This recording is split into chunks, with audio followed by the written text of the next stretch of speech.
Ahí estamos. Entonces, como decíamos, pues muy buenos días para todos de nuevo. Qué gusto volver a saludarlos. Y ya básicamente, pues vamos finalizando ya nuestros temas de la unidad. Y pues el día de hoy vamos a finalizar ya con lo último que nos habla el programa. Comenzar con un tema que es introducción a la físico-química o introducción a la química aplicada en física fundamental. Esto pues es independiente porque algunos de aquí podrán seguir algún bachillerato en ciencias y letras, en computación, van a tener un poco más de contacto con lo que es la química, otros probablemente van a tener algún tipo de educación distinta, otros podrán seguir un perito, contador, un secretariado, magisterio, por ejemplo. Entonces, ya en su momento cada uno de ustedes decidirá cuál será su camino. Entonces, por lo menos que conozcamos lo básico de la química. Como ya decíamos, la física pues es el estudio de la materia y del todo el universo, pero la química principalmente se centra dentro de lo que es la materia, ¿sí? La física estudia todo lo que es materia también. ¿Por qué? Porque estudia bloques, estudia pesos, estudia, etcétera, medidas, etcétera, etcétera. Entonces, también va de la mano un poco con lo que es la química. Y en este caso, pues vamos a ver, como les digo, la materia. Pues, para comenzar, tenemos que definir exactamente qué es materia. Ojo con esta definición de materia, por favor. La materia es todo aquello que tiene masa y que ocupa un lugar en el espacio, ¿sí? Eso es materia. Todo aquello que tiene masa y que ocupa un lugar en el espacio. De igual forma, si ustedes se recuerdan, cuando hablábamos del curso de física fundamental, estudiábamos materia, solamente que la materia estudiada desde un nivel atómico, ¿verdad? Porque nosotros estudiamos la estructura molecular y la estructura atómica. Bueno, entonces, propiedades generales de la materia, por favor. Existen algunas propiedades generales de la materia que vamos a estudiar, como por ejemplo, la primera de ellas es la masa, ¿sí? Desde este momento quiero que ustedes tengan bien claro, y como les decía en el curso de física fundamental, no es lo mismo la masa que el peso, ¿verdad? Si ustedes se recuerdan, cuando hablábamos de peso, a ver, ¿quién se recuerda cómo medíamos el peso de un objeto? ¿Alguien que se recuerde? Masa por gravedad. La masa por la gravedad, exactamente, ¿verdad? ¿Y en qué dimensionales expresamos el peso? En newtons. En Sí, newtons, creo. ¿verdad? Ajá, Perfecto. sí. Sí, exactamente, en newtons. Muy bien. Entonces decíamos, masa por la gravedad es peso. Entonces, la masa no es lo mismo que peso. Eh, entonces, pues dos características bien importantes que debemos de diferenciar, ¿verdad? En este caso, veamos que la masa nos dice es la cantidad de materia de un cuerpo y se mide en kilogramos, en gramos, también lo podemos medir en forma de onzas, forma de miligramos, en arroba, en quintales, en libras, por ejemplo. Entonces, son algunas de las otras formas en las cuales se puede medir la masa. Sin embargo, como decimos, como les decía desde el inicio, cada una de estas formas únicamente toma en cuenta la cantidad de materia. No toma en cuenta la materia por la gravedad, sino que solamente la cantidad de materia.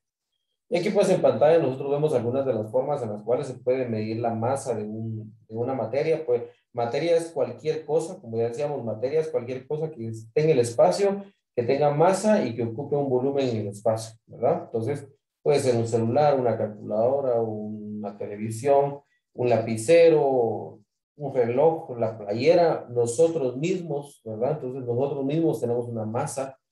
Entonces, realmente, como les digo, pues cualquier situación puede ser medible, ¿verdad? Entonces, en este caso estamos hablando de materia con su característica de las propiedades generales, en este caso, pues la masa. ¿Okay? Se mide en forma de kilogramos o gramos o cualquiera de las otras que habíamos dicho. Y pues tenemos aquí algunos tipos de balanzas, balanza eléctrica, tenemos la balanza hidráulica también, ¿verdad? Que era la que se utilizaba en la antigüedad y algunos otros tipos. La segunda de las propiedades generales de la materia, el volumen, por favor. El volumen nos dice es el espacio que ocupa un cuerpo, ¿sí? El volumen es el espacio que ocupa un cuerpo en el espacio. Por ejemplo, si nosotros tenemos una cubeta llena de agua y dentro de la cubeta nosotros introducimos, ¿qué les digo yo? Una pelota, eh, pues esta pelota va a desplazar agua, ¿verdad? Ese desplazamiento de agua es lo que ocupa de volumen ese objeto, ¿sí? Entonces, como bien lo dice aquí, es el espacio que ocupa un cuerpo y se mide en forma de litros, en forma de mililitros, en forma de garrafones, de toneladas y cualquier otra forma en la cual nosotros podamos medir los líquidos, ¿verdad? Algo muy importante también nosotros, si ustedes se dan cuenta, cuando son estructuras que pueden ser medibles directamente como a través de un metro, ¿verdad? Podemos medir el ancho, podemos medir el alto y la profundidad o el grosor. La multiplicación de estas tres medidas, si ustedes se recuerdan cuando lo veíamos en física fundamental, nos da el volumen expresado en cualquier dimensional, sea metros, sea centímetros, sean yardas, sean kilómetros, sean millas, por ejemplo, todo va a estar elevado al cubo, ¿verdad? Todo está elevado al cubo. ¿Por qué? Porque está multiplicando tres variantes, ¿verdad? El alto, como ya habíamos dicho, el ancho por la profundidad. ¿Sí? Entonces eso nos va a dar también una forma en la cual nosotros podemos medir el volumen de la materia. Otra característica importante, la densidad. La densidad, pues en base a las dos que acabamos de ver previamente, si ustedes se recuerdan, forma parte de las dimensionales, ¿cómo le llaman a esta situación? Eh, Básicas, ¿verdad?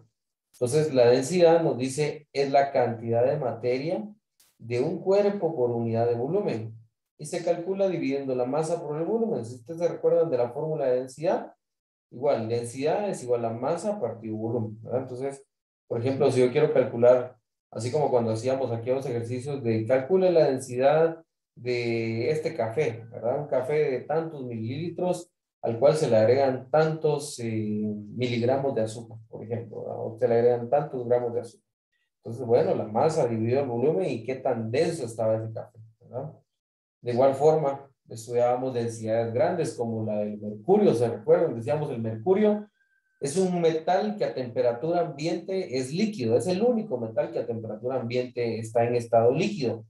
Por ejemplo, nosotros estamos acostumbrados a ver metales como el acero, como el plomo, el oro, la plata, el cobre, por ejemplo, que a temperatura ambiente están en un estado sólido, ¿verdad? Sin embargo, el mercurio es la excepción. El mercurio es un metal que a temperatura ambiente está en estado líquido, ¿verdad? Entonces, es una característica bien importante que nos ayuda a nosotros a determinar la densidad de los objetos. ¿Estamos? ¿Alguna duda hasta aquí esta parte? ¿No? Okay. No, profe. Muy bien. La dureza, bueno.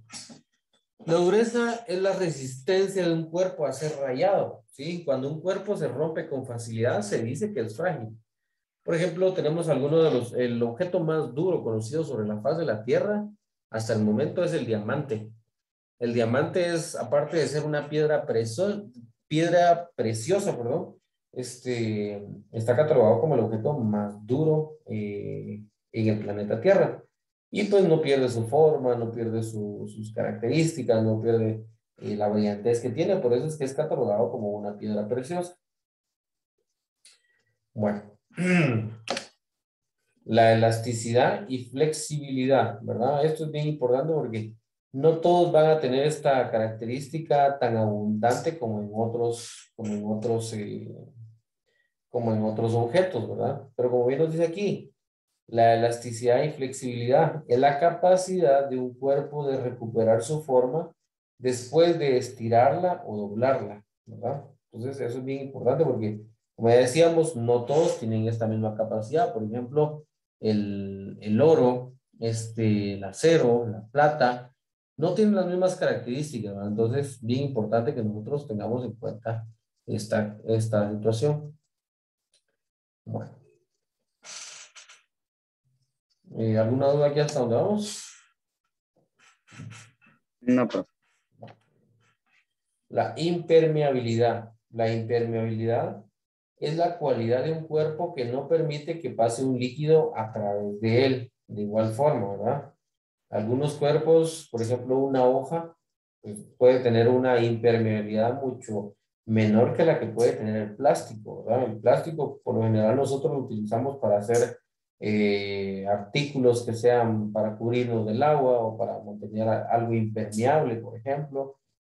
Mientras que un papel, sabemos nosotros que el papel no es para nada impermeable, ¿verdad? Entonces vemos esta característica de nuevo muy importante, ¿verdad? La impermeabilidad, que no permite que pasen líquidos a través de él, ¿verdad? De igual forma, dentro de la naturaleza vemos, por ejemplo, las hojas, algunas son mucho más impermeables unas que otras, precisamente por las características que tengan. Algunas tienen algunas capas más gruesas de grasa o de lípidos que les permiten ser más impermeables que otras, ¿verdad? Entonces son cuestiones que vamos viendo nosotros incluso dentro de la misma naturaleza. La transparencia es cuando una materia deja pasar la luz a través de ella, ¿verdad?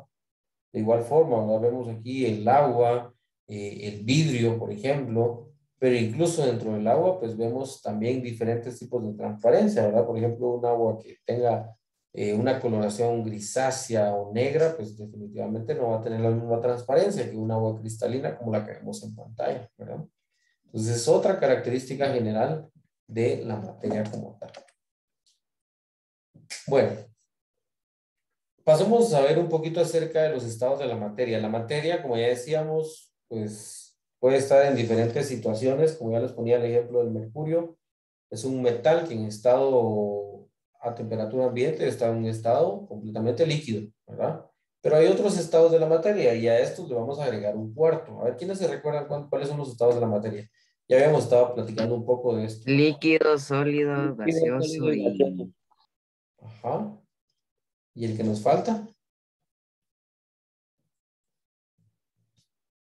Va, estamos bastante bien lo que ustedes me están diciendo.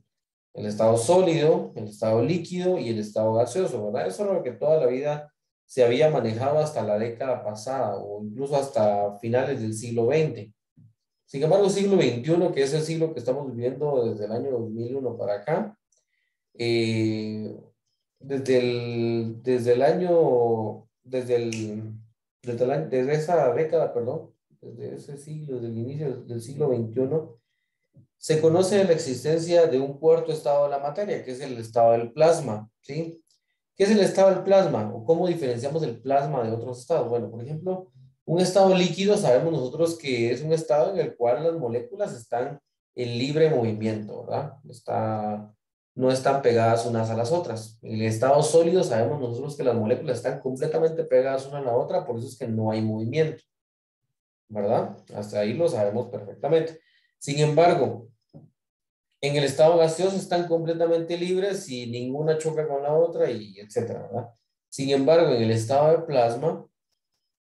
plasma es similar al estado líquido, una interacción mediana molécula con molécula. Sin embargo, en el estado de plasma se le agrega una carga eléctrica a esa situación. Entonces, es un líquido o un semilíquido porque está entre líquido y sólido que tiene una carga eléctrica, ¿sí? Ese es el estado de plasma. Y el plasma es el estado que se le ha determinado, por ejemplo, a los gases que se encuentran en algunas estrellas de la galaxia. Este, esa es su característica principal, ¿verdad? O es el lugar en el cual nosotros lo podemos identificar, el estado de plasma. Son líquidos con cargas eléctricas. Cargas eléctricas que, como su naturalidad, pues pueden ser positivas o pueden ser negativas, ¿verdad? Bueno, bueno, ya decíamos, ¿verdad? Los estados de la materia, creo que me salté el anterior, el sólido. El sólido nos dice, tiene forma propia y ocupa siempre el mismo espacio. Bien importante, me interesa que analicemos de nuevo esta imagen. Esta es un conglomerado de moléculas, así como nosotros lo vemos ahí. Aquí hay una molécula, aquí otra molécula, aquí otra molécula, aquí otra molécula. Y en el estado sólido precisamente sucede esto, que las moléculas se unen una a la otra, como bien nos dice aquí, tiene forma propia y ocupa siempre el mismo espacio porque no se van a mover de las moléculas, ¿verdad? No hay cambio. ¿Estamos? Eh, Veamos que también la madera pues va a estar en un estado sólido, cualquiera de estas figuras, ¿verdad? El hielo, por ejemplo, imaginemos que esto fuera un cubo de hielo, pues de igual forma, ¿verdad? Las moléculas de agua van a estar pegadas la una con la otra. Ese es el estado sólido. El estado líquido, veamos que en el estado líquido, veamos de nuevo, me interesa el análisis de moléculas que tenemos acá. Veamos el estado líquido. Están pegadas una a la otra, pero no hay limitación de movimiento, sino que de alguna manera esta se puede mover para acá, esta también. Hay un poco de movimiento para acá, otro poquito de movimiento para acá, y así sucesivamente. Entonces, hay un poco más de interacción dentro de las moléculas. Entonces nos dice, no tiene una forma propia y se adapta al recipiente que lo va a contener, ¿sí? Y su volumen se va a mantener toda la vida, ¿verdad? Entonces, el estado líquido es ese estado en el cual las moléculas no están tan pegadas la una con la otra, ¿verdad? Sin embargo, sí hay un tipo de movimiento, ¿verdad? Ya llevamos dos estados de la materia, ¿verdad? Y el tercero, pues como ya decíamos, el gaseoso. De nuevo, hagamos el análisis de partículas, de moléculas. Veamos aquí las moléculas.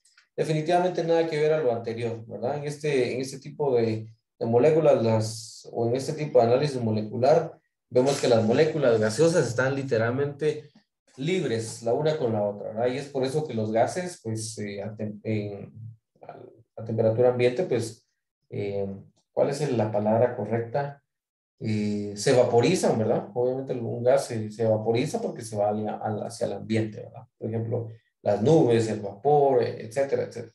El humo de los carros, de tabaco, etcétera, todo eso se va al ambiente y se vaporiza.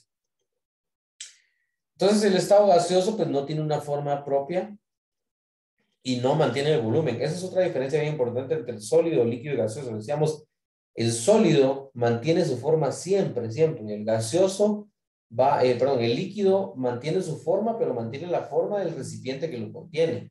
Mientras que el gaseoso, nada. El gaseoso no tiene una forma propia y no mantiene el volumen, ¿verdad? Y pues una característica importante es que se puede comprimir, ¿no? Voy a borrar esto. Bueno, los cambios de la materia, bueno, y como ya decíamos, a estos tres les agregamos nosotros el estado de plasma, ¿verdad? Que es un estado líquido que aparte de ser líquido tiene una carga eléctrica, ¿sí? Los cambios de la materia, pues como nosotros ya los conocemos, tenemos la fusión, que es pasar de sólido a líquido, la evaporación, pasar de líquido a gas, la condensación, que es pasar de un gas a un líquido, y la solidificación, que es pasar de un líquido a un sólido, ¿verdad? Así como lo que hacemos para hacer hielos. Por ejemplo, echamos agua en algún recipiente, ponemos a congelar, ¿verdad? Entonces pasa de un estado líquido a uno sólido. ¿Estamos? Bueno. Cambios físicos. Bueno, veamos. Cambios físicos, nos dice, la composición de la materia no varía, pero sí su aspecto, tamaño o temperatura. Estos pueden ser reversibles o irreversibles. Por ejemplo, si nosotros quemamos una hoja de papel, esa hoja de papel nunca va a volver, ¿verdad? Entonces, ese es un tipo de cambio irreversible. Si quemamos un pedazo de madera, la madera no va a volverse, ¿verdad? Porque cambia su estado completamente. Entonces, ese es un cambio irreversible. Pero, por ejemplo, si yo mojo una hoja de papel, la pongo al sol de nuevo y no pasa nada, pues ya se secó. Por ejemplo, el agua, ¿verdad? El agua que pasa de un estado sólido, un líquido, un gaseoso a un sólido, por ejemplo. Entonces va teniendo varios ciclos, entonces son cambios reversibles, ¿verdad? Son, por ejemplo, los causados por el calor. También. Dentro de la química, pues es importante determinar, ya lo veremos más adelante, pero ya nosotros hemos hablado acerca del átomo, ¿verdad? Estuvimos hablando acerca del átomo, como de la estructura de la tabla periódica, y dentro de la misma tabla podemos identificar nosotros estructuras puras como estructuras que no lo son, ¿verdad? Las puras no pueden separarse en otras sustancias, ¿sí? Mientras que las mezclas sí, están formadas por dos o más sustancias puras y sí pueden separarse por métodos físicos, ¿sí? Pueden ser heterogéneas u homogéneas. Heterogéneas cuando, por ejemplo, si ustedes se dan cuenta, En la heterogénea no todo está en las mismas concentraciones. Por ejemplo, aquí hay una chispa de chocolate, aquí hay otra chispa, pero aquí no hay nada. Mientras que en una homogénea está completamente disperso todo, ¿verdad? Por ejemplo, si yo hago un fresco o una limonada, yo sé que hay la misma concentración de limonada aquí, que acá, que acá, que acá, que acá, en cualquier parte, ¿verdad? Pero aquí en este caso no la hay. Así como aquí en esta sopa vemos nosotros que no hay la misma distribución de los vegetales, de igual forma son las sustancias, ¿verdad? Hay heterogéneas como las hay homogéneas. ¿Sí? Las mezclas homogéneas de dos líquidos o de un líquido y un sólido se llaman disoluciones. Y una disolución se va a caracterizar por dos partes, ¿verdad? Depende de qué tan abundante sea. Está el disolvente y está el soluto. El disolvente siempre va a ser el compuesto que esté más abundante. Siempre va a ser el más abundante. Por ejemplo, si yo hago de nuevo una limonada, pues yo lo que más voy a utilizar va a ser agua, ¿verdad? Porque agua es su componente principal. A pesar de que yo le echo jugo de limón, pero no es más la cantidad de jugo de limón que la del agua. Entonces el agua va a ser el disolvente. ¿Por qué? Porque es lo más abundante.